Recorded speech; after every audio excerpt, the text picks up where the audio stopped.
"If you keep this baby, you're dead to us." My father's words echoed through our pristine living room, his face twisted with rage. I instinctively wrapped my arms around my swollen belly, protecting the life growing inside me. At 22, I stood in my childhood home, facing the ultimatum that would change everything. "My name is Olivia Parker," and that was the last conversation I had with my parents before they erased me from their lives.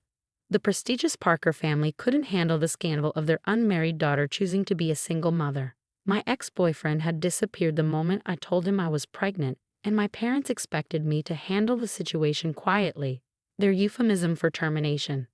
But I couldn't. From the moment I heard my baby's heartbeat, I knew I would choose her over everything else, even if it meant losing my family. "Think about our reputation," my mother pleaded, wringing her hands. "Think about your future, your father's position at the hospital, our standing in the community." Her voice trailed off as she saw the determination in my eyes. "I am thinking about my future," I replied, my voice steady despite my racing heart. "My future is this baby." My father slammed his fist on his mahogany desk. "Then get out. You're no longer a Parker.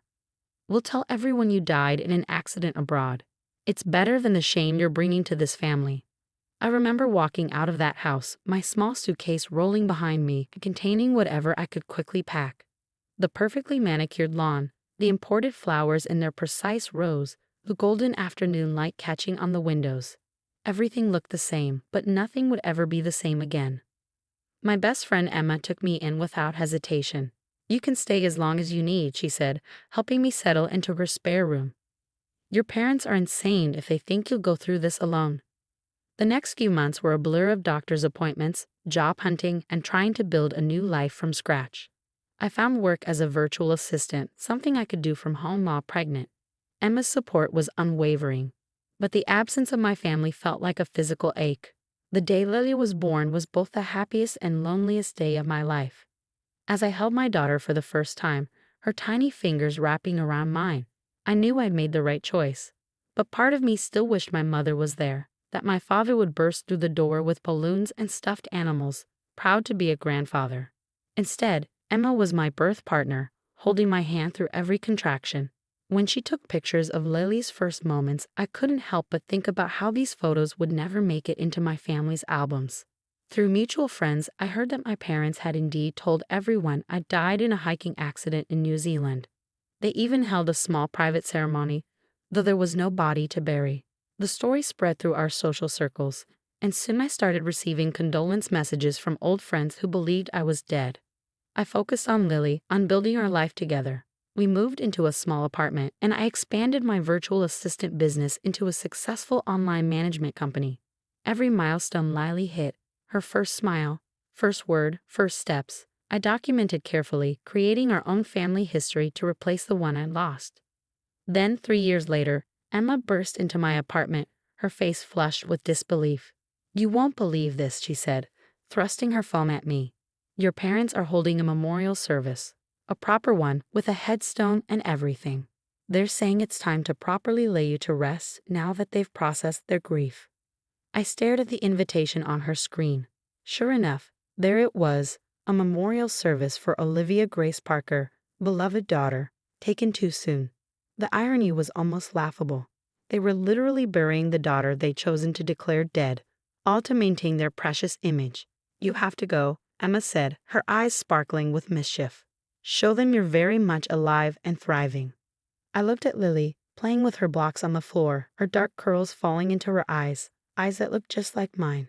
She was the living proof of the choice I'd made, the reason I'd lost everything and gained something even more precious. "You know what?" I said, a plan forming in my mind. "Maybe it's time to crash my own funeral." Emma's grin widened. "What are you thinking?" "I'm thinking it's time to show them exactly what they threw away," I replied, picking up Lily and hugging her close. "They wanted to bury their daughter. Let's see how they handle it when she walks right into their carefully planned memorial service." As I put Lily to bed that night, I thought about what I would say, how I would handle seeing my parents again after 3 years of silence. Part of me was nervous, but a stronger part felt ready. They had tried to write me out of existence, but here I was stronger than ever, with a beautiful daughter and a life built on my own terms. The memorial service was scheduled for Saturday afternoon. As I laid out my outfit, a deep blue dress that brought out my eyes. I couldn't help but appreciate the symbolism. They were trying to bury the old Olivia, but I wasn't that person anymore anyway. I was someone stronger, someone who had chosen love over fear, truth over appearance, and real family over false perfection. I looked at the invitation one more time, running my fingers over the embossed letters of my name. Soon, I would walk into my own funeral with my daughter in my arms, living proof that sometimes choosing your own path, no matter how difficult, leads to the most beautiful destinations. Little did my parents know, their perfect memorial service was about to become very, very memorable. Standing outside the funeral home, I adjusted Lily's white dress and took a deep breath. Through the windows, I could see people gathering, familiar faces from my old life, all dressed in black, here to mourn someone who wasn't actually dead. "Ready?" Emma whispered beside me, squeezing my hand. She looked elegant in her black dress, playing the part of a mourner perfectly. "As I'll ever be," I replied, lifting Lily into my arms. "Remember the plan." Emma nodded. "I go in first, blend in with the crowd. You wait until your father starts his speech, then make your entrance." She grinned. "This is going to be epic." I watched her slip inside, then moved closer to the window. The room was filled with flowers, white lilies everywhere, my supposed favorite. In reality, I'd always preferred sunflowers. But that was just one more thing my parents had gotten wrong about me. A large portrait of me from my college graduation stood on an easel next to an empty urn. I almost didn't recognize myself in that photo. The perfectly styled hair, the forced smile, the weight of expectations in my eyes. I hugged Lily closer, grateful for how far I'd come from that version of myself. "Mama, why are there so many people?" Lily whispered, her small hand playing with my necklace. "They're here to see something special, baby," I told her, kissing her forehead. "Remember what we practiced?" She nodded solemnly. "I'm a surprise." Through the window, I watched my father take his place at the podium. My mother sat in the front row, dabbing at her eyes with a monogrammed handkerchief. The performance had begun. "We gather here today," my father's voice carried clearly, "to finally lay our beloved daughter to rest. 3 years ago, we lost Olivia in a tragic accident. That was my cue. I shifted Lily to my hip, squared my shoulders, and walked to the entrance. The heavy doors opened silently as I stepped inside. She was always the perfect daughter," my father continued, his voice thick with manufactured emotion. "Someone who understood the importance of family, of tradition, of—" "Sorry I'm late to my own funeral." My voice rang out clear and strong. Traffic was terrible. The reaction was immediate. Gasps echoed through the room. Someone dropped a glass. My mother's handkerchief fluttered to the floor as her hand flew to her mouth. My father froze mid-sentence, his face draining of color as he stared at me, or more specifically, at Lily, who chose that moment to wave cheerfully at the crowd. "Hi," she called out. "I'm Lily." The silence that followed was deafening. I walked slowly down the aisle, aware of every eye in the room on us. Emma, standing near the back, was barely containing her glee. "What is the meaning of this?" my father finally sputtered, gripping the podium so hard his knuckles turned white.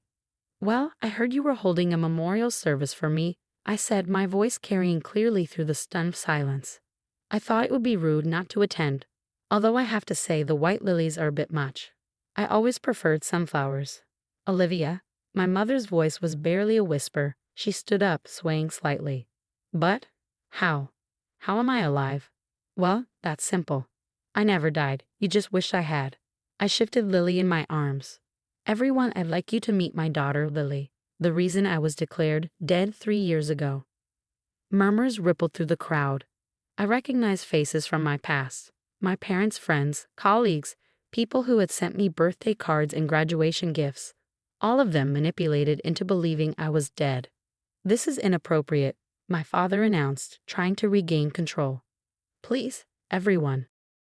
"No, what's inappropriate is faking your daughter's death because you couldn't handle her making her own choices," I cut in.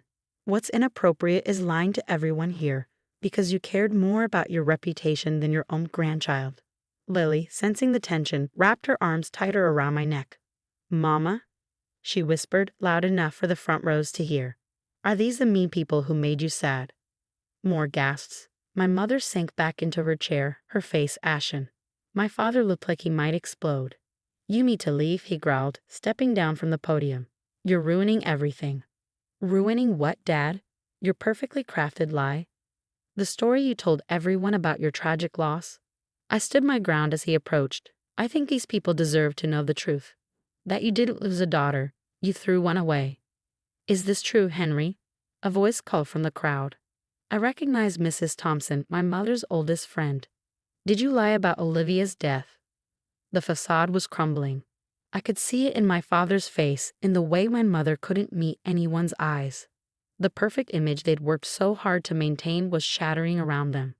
Look at her, I continued, addressing the room. Look at my daughter.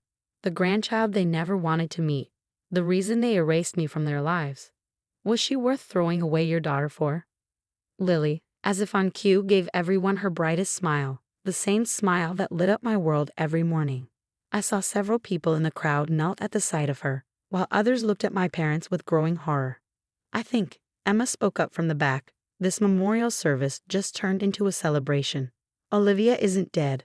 She's thriving. And I, for one, am glad everyone finally knows the truth. I caught her eye and smiled. This was more than just crashing a funeral. It was reclaiming my narrative, exposing the lies, and showing everyone exactly what my parents had chosen to throw away. The perfect memorial service had become the perfect revelation, and there was no going back now. The next few minutes were a mess. People left in groups, some glaring at my parents, others hugging me and meeting Lily. Mrs. Thompson stayed, holding my hand with tears in her eyes. I always doubted the accident story, she said softly.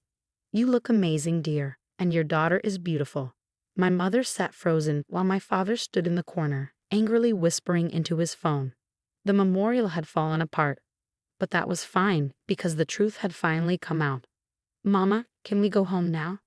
Lily asked, yawning. She was exhausted. Soon, baby, I said, then looked at my parents. I didn't come here to hurt you. I came because the truth mattered. You erased me instead of accepting my daughter. That's your choice to live with. My mother took a shaky step toward us. Olivia, wait, she whispered. She looks just like you did at that age. You wouldn't know, I said. You missed those years. By choice. As I turned to leave, my father's voice boomed. You had no right. We gave you everything and you threw it away for this? I snapped. No, Dad. You threw it away. You chose reputation over family. You missed her first steps, her first words. You missed being grandparents. Lily wiped away my tears. Don't cry, Mama. We have Emma and Mr. Whiskers. I laughed through my tears. You're right, baby. We have all the family we need. Emma took Lily from my arms. I'll get her in the car. I looked at my parents, my father, red with anger, and my mother, crying as she stared at the spot where Lily had stood. They looked smaller, less powerful than before. I'm not dead, I said. I'm happy. I have a daughter, a business, and people who love me. I didn't come for forgiveness. I came to show that choosing love over fear was the best decision I ever made. Please, my mother whispered. Don't go. Not again. I never left. You pushed me away. Until you accept both of us, nothing will change. I walked outside. Emma stood by the car, Lily already asleep. As I stepped away from that building, the past felt lighter. 3 days later, I got sunflowers. The card read, You always did prefer these. Mom.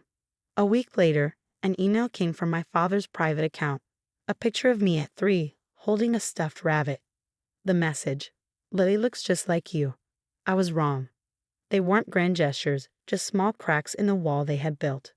One evening, as Lily watered her little garden and herself, I had a realization. The daughter my parents wanted, the obedient one, was gone. In her place was someone stronger. Mama, look. Lily held up a tiny tomato. I made food. I scooped her up, laughing. Yes, baby, you made something beautiful grow. And so had I. Emma texted about brunch. Mr. Whiskers curled around my feet. This was my family, imperfect, chosen, but full of love. The memorial my parents planned turned into exactly what they feared. A goodbye to the daughter they wanted and the start of the woman I had become. Would they change? Maybe, maybe not, but I didn't need their approval anymore. Some endings don't tie things up neatly. They just open the door to new beginnings, and I had walked through that door on my own terms.